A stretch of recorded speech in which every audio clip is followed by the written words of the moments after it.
स्वागत है दोस्तों आपका अपने चैनल हिंदुस्तान में। और आज का टॉपिक बहुत ही इंटरेस्टिंग टॉपिक है जिसका नाम है बैलेंस शीट, जहाँ पे हम बैलेंस शीट के बेसिक के बारे में डिस्कस करेंगे और बैलेंस शीट की इंपॉर्टेंस के बारे में जानेंगे थोड़ा सा। तो पहला क्वेश्चन हमारे लिए बहुत इंपॉर्टेंट है जानने के लिए, बैलेंस शीट है क्या। चाहे आप साइंस के स्टूडेंट्स हो या फिर ह्यूमैनिटीज़ के, कॉमर्स के स्टूडेंट्स को तो पता ही होगा बैलेंस शीट क्या है, बट अगर साइंस के स्टूडेंट हो या ह्यूमैनिटीज़ के हो तो आपके लिए जानना भी ज़रूरी है, क्योंकि कभी ना कभी ज़िंदगी में आप एमबीए ज़रूर करोगे और वहाँ पे आप बैलेंस शीट ज़रूर देखोगे। दूसरा क्वेश्चन हमारे लिए है कि बैलेंस शीट दिखाती क्या है। बैलेंस शीट में क्या दिखता है basically, what exactly balance sheet is all about. तो दूसरा क्वेश्चन हमारे लिए है कि बैलेंस शीट क्या दिखाती है, क्या दर्शाती है। थर्ड क्वेश्चन बहुत इंपॉर्टेंट है हमारे लिए कि बैलेंस शीट इक्वल क्यों होती है, बैलेंस शीट की दोनों साइड बराबर क्यों होती है। कॉमर्स स्टूडेंट इन पर्टिकुलर हमेशा ये प्रॉब्लम फेस करते हैं कि बैलेंस शीट की दोनों साइड कभी ना कभी इक्वल नहीं आती। क्यों इक्वल नहीं आती और इक्वल क्यों होनी चाहिए, ये क्वेश्चन हम आंसर करेंगे इस वीडियो में। और लास्ट क्वेश्चन जो हम आज आंसर करने वाले हैं कि क्या बैलेंस शीट में भी दूसरे अकाउंट्स के जैसे बैलेंसिंग फिगर होती है। तो चलिए शुरू करते हैं बैलेंस शीट के मीनिंग से कि बैलेंस शीट होती क्या है। फर्स्ट ऑफ ऑल, तो balance sheet is the financial statement that shows the financial position of the business at a point of time. एक पॉइंट ऑफ टाइम पे बिजनेस की फाइनेंशियल पोजीशन क्या है, क्या बिजनेस के बहुत सारे पैसा है, बिजनेस के पास बहुत सारा लोन है, क्या प्रॉफिट एंड लॉस है उसका, ये सारी स्टेटमेंट जो बताती है वो बैलेंस शीट बताती है। बैलेंस शीट के दो साइड्स होती हैं, एक साइड आपकी एसेट्स होती हैं, दूसरी लायबिलिटीज होती हैं। तो एसेट लायबिलिटीज क्या होती है चलिए जान लेते हैं। Assets are those resources which the company owns, जो कंपनी का जिन पे मालिकाना अधिकार होता है उन्हें हम बोलते हैं एसेट्स।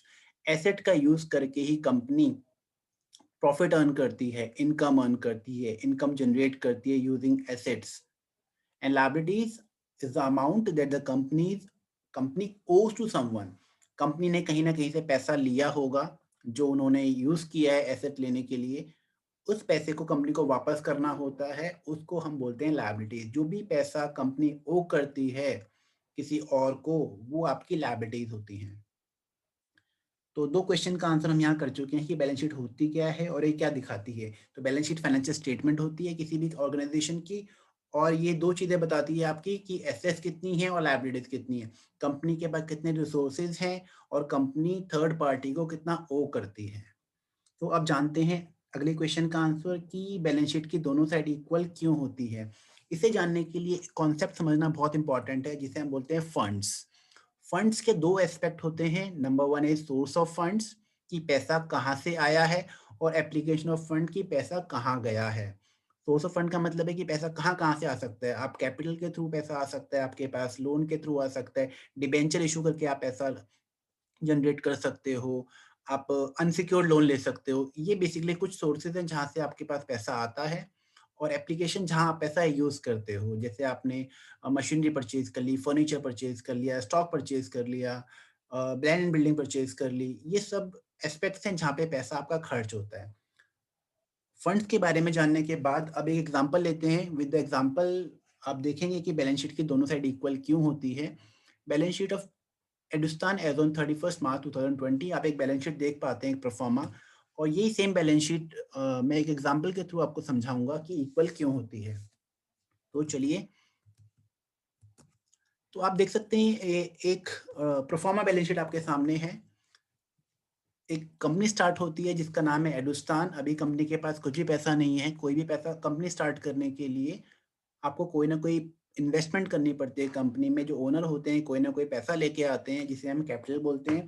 तो हम मान के चलते हैं कि इस कंपनी में ओनर्स 2 लाख रुपए लेके आए। जैसा आप देख सकते हैं 2 लाख रुपए लेके आए, तो जो पैसा वो लेके आए वो आइदर कैश में लेके आए होंगे या बैंक अकाउंट में डाला होगा कंपनी के।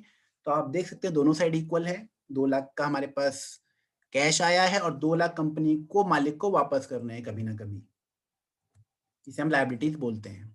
तो अब इन 2 लाख का कंपनी करेगी क्या, कुछ ना कुछ प्रोडक्शन करना चाहिए कंपनी को, कुछ ना कुछ बनाना पड़ेगा। बनाने के लिए कंपनी को कोई मशीनरी की परचेज रिक्वायरमेंट है, तो कंपनी ने एक काम किया, वो है कि 1,25,000 की मशीनरी परचेज कर ली। 2 लाख कंपनी के पास थे, 1,25,000 की मशीन खरीदी, तो कंपनी के पास कितना बचा अब? 75,000 का कैश और 1,25,000 की मशीन। तो अब देखिए अगेन बैलेंस बराबर है। अब मशीन खरीद ली, मशीन कहीं के कस्टमर्स आएँगे, सप्लायर्स आएँगे, कहीं बिठाने के लिए फर्नीचर तो चाहिए, तो कंपनी ने कुछ और परचेज़ की जिसे हम फर्नीचर बोलते हैं। 70,000 का फर्नीचर परचेज़ किया। कंपनी के पास 75,000 थे, उसमें 70,000 का फर्नीचर परचेज़ कर लिया। अब कंपनी के पास सिर्फ ₹5,000 बचे हैं, ₹5,000। तो कंपनी क्या करेगी? कंपनी सोच रही है कि और पैसा चाहिए कंपनी को, तो कंपनी ने क्या किया? बैंक के पास गई और बैंक से कुछ लोन लिया। तो लोन अमाउंट कितना है? 50,000 कंपनी ने लोन लिया। अगेन आप देख सकते हैं कि दोनों फिगर बराबर हैं, जितना लोन लिया है उतना ही आपके पास बैंक अकाउंट में पैसा बढ़ गया है। कंपनी ने थोड़ा और लोन लिया, कुछ और रिक्वायरमेंट होगी कंपनी की, 20,000 का लोन और लिया। आप देख सकते हैं अगेन बैलेंस बढ़ चुका है, दोनों साइड में बैलेंस इक्वली बढ़ा है। 20,000 का लोन लिया है, लोन आइदर कैश में मिलेगा आपको या फिर आपके बैंक अकाउंट में ट्रांसफर होगा। तो जैसे ही आप लोन लेते हो, आइदर आपका कैश और बैंक भी बढ़ जाता है। नेक्स्ट पॉइंट, कंपनी को सेल करने के लिए कुछ ना कुछ परचेजेस करनी पड़ती है, कुछ ना कुछ परचेज करते हो जिससे आप फर्दर सेल करते हो। और अगर कंपनी क्रेडिट में परचेज करती है तो आपके लेनदार, जिन्हें हम क्रेडिटर्स बोलते हैं, वो आपसे पैसा मांगेंगे फ्यूचर में। लेट्स से आपने परचेज की है, क्रेडिट परचेज किया, उधार पे परचेज किया 45,000 का माल, तो अगर आप 45,000 का माल उधार पे परचेज करते हो तो एक तरफ से आपके क्रेडिटर्स बढ़ गए, आपके लेनदार जिन्होंने आपसे पैसा लेना है, दूसरी तरफ से आपका स्टॉक बढ़ गया 45,000 से, क्योंकि 48,000 का आपके पास माल आ चुका है। तो आप देख सकते हैं कि इसी तरीके से आपकी बैलेंस शीट हमेशा मैच रहेगी, क्योंकि एक साइड बढ़ेगी तो दूसरी साइड भी बढ़ना लाज़मी है। क्योंकि फर्स्ट साइड जिसे आप बोलते हैं liabilities is the source of income, कि कहाँ से आपके पास पैसा आया है, और second side is the application of income, sorry application of funds, not income, application of funds. So liability side is the source of fund and asset side is the application of funds. तो जितना पैसा आया है हमारे पास उतना ही पैसा use हो सकता है। That's why balance sheet is always equal. दोनों साइड हमेशा इक्वल रहेंगी। जितना पैसा हमारे पास आएगा उतना ही यूज हो पाएगा, उससे ज्यादा कहाँ से लेके आओगे? लाओगे तो फिर यूज करोगे। तो ये था हमारा थर्ड क्वेश्चन का आंसर कि बैलेंस शीट की दोनों साइड इक्वल क्यों होती है? बिकॉज जितना सोर्स ऑफ फंड है उतना ही एप्लीकेशन ऑफ फंड है। नाउ बात करते हैं हम चौथे क्वेश्चन की। The question was, does it have balancing figure? क्या बैलेंस शीट में बैलेंसिंग फिगर होती है? And the answer is yes. अब कैसे? जितना सोर्स ऑफ फंड था, जितना पैसा आया, उसमें से हमने पैसा लगाना शुरू किया, मशीनरी परचेज की, फर्नीचर परचेज किया, स्टॉक परचेज किया, और जो पैसा बच गया उसे हम क्या कहते हैं? Cash and bank. Yes, balance sheet do have balancing figure but the name is cash और बैंक। तो थोड़ा समराइज कर लेते हैं बैलेंस शीट को। बैलेंस शीट की दो साइड्स होती हैं हमारे पास। Number one is liability, number two assets. Liabilities को आप सोर्स ऑफ फंड भी कहते हैं और एसेट्स को एप्लीकेशन ऑफ फंड भी कहते हैं। आई होप दोस्तों आपको ये वीडियो पसंद आया होगा। अगर पसंद आया तो बेल आइकन को प्रेस कीजिए and like, share and subscribe. और भी अच्छी अच्छी वीडियोस हम आपके लिए लाते रहेंगे। Thank you so much.